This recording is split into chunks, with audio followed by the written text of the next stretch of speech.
Now, as I said, this class is not necessarily about critical analysis or critical appraisal.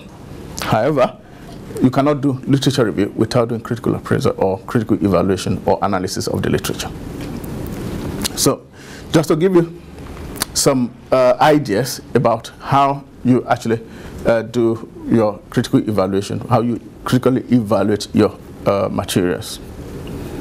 So, one of the things that you need to think about if you are critically analyzing the literature, you are looking at what the authors are talking about. So, are they addressing a scholarly audience? Because with PhD, one of the things about PhD is that it's not just about published work that you can critique, not like masters or undergraduates. You can critique maybe a newspaper article. You can critique policy.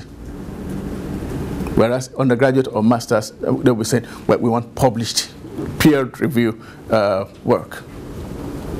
But here, you can look at any work and critique it.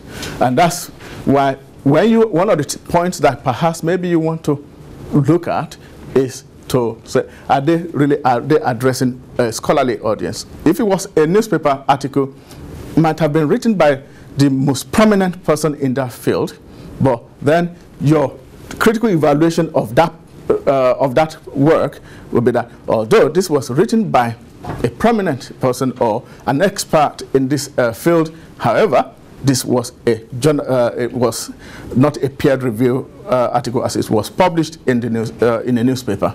Therefore, the validity of the findings of the observation is quite questionable. Does that make sense? Yeah? So, but you are giving credit to him because he's an expert in that area.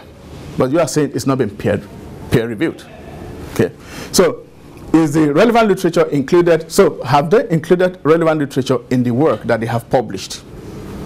Because they might have missed out important work that perhaps maybe they did it deliberately because that did not agree with their work. Yeah? So, one of the things you need to think about is that is the objective in their viewpoint, or is it based on opinions? Because at times people might be writing based on their own opinion. It might not be based on empirical evidence. I know in evidence-based practice or hierarchy of evidence, in the absence of anything, what we call expert opinion counts. But where you have published work, expert opinion does not necessarily rank much. Does that make sense? So you need to look at it from that point. Yeah. So have they used appropriate design? And that's one of the reasons why you do your literature review. So from your literature review, you would have known which method is appropriate to answer that question. So you can say, well, although they did this, they did that. However, the method that they used was so, and so. As a result, we should be careful in the way we interpret their findings. So methods is one of the areas in which you can actually critique studies. So look at their sample, look at the population, look at the method that they have used in terms of have they standardized or have they not standardized. I know this is not research methods class. The danger, so is it primary or secondary material that you are looking at? I know some people will argue that primary data is preferable to secondary data. That used to be my thinking, but there is a shift towards looking at retrospective data that has been collected retrospectively, and then you can use that to do your analysis. Some PhDs are based on that. And the beauty of that actually is that actually helps to overcome some of the challenges associated with something like experimental designs, because you don't have control over it. The data has already been collected. So you just go and use the data and see because that's real world data that you are looking at. Yeah, but some people might challenge that in as much as you have. So you could use that to critique or to evaluate the material. Does the author have a particular theoretical standpoint? So this would be people in qualitative.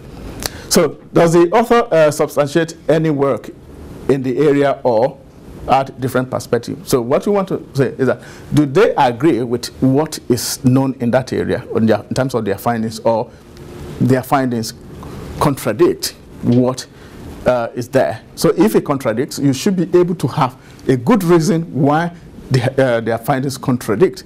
And then, for example, a study carried out in sub-Saharan Africa and the one carried out in England, so they are not likely to have the same findings because cultural differences. So, and then you can say, perhaps the reason why their findings contradict the previous finding could be because of cultural differences. Everybody happy? Good. So, has it been peer-reviewed and published in a scholarly journal? As I said, this is very relevant when you are doing your critical analysis. However, it is not everything that is peer-reviewed that is not just everything that is peer-reviewed that can be included in PhD. Newspaper articles can also be included. And other than that, it depends on what the evidence is. If what you're finding there, you don't actually have peer-reviewed materials on that particular section or topic that you are writing about, there's no reason why you cannot look at materials that have not been peer-reviewed. But then that will help you in terms of having a critical evaluation to say this has not been peer-reviewed. So perhaps maybe it's based on personal opinion, which lacks credibility or generalizability. So is the author's argument logical? Are they logical in the way they are thinking or in the way they have made their arguments? So have the authors explored the implications of their findings? Sorry, there are some typos here. Is the author an expert in the field, and are they affiliated to reputable organizations? So it's very important. I'll give you an example. I was invited to review an article, I think about 3 or 4 years ago, and then the article was written by some guys in Harvard. So, and honestly speaking, I was already biased because I said, oh, if it's written by somebody in Harvard, it must be a good paper. So, well, you can see if somebody is affiliated to a credible institution, how that can influence the way people would take the findings. So even as an academic, I've not read it, but I said, oh, the fact that it's written by somebody in Harvard, and that was one of the first papers that I would reject because I read it and it didn't really make any sense and I had to reject it. But then I was really impressed that, oh, from Harvard, it must be a really good study. So is the date of publication current? So the reason why you're looking for currency here is that things perhaps might have moved on. For example, healthcare system, if you compare the way the NHS is now, 5 years ago it wasn't like that. And from May this year, things might actually be different. So if you are citing any paper published about 5 or 6 years ago, even though it's current, but things might have moved on. And that could be the way you're going to evaluate or analyze the materials. To say, right, this was carried out 10 years ago when policy was this. But under the current climate or the current policy, things are not done that way. As a result, their findings may not be applicable to the current system.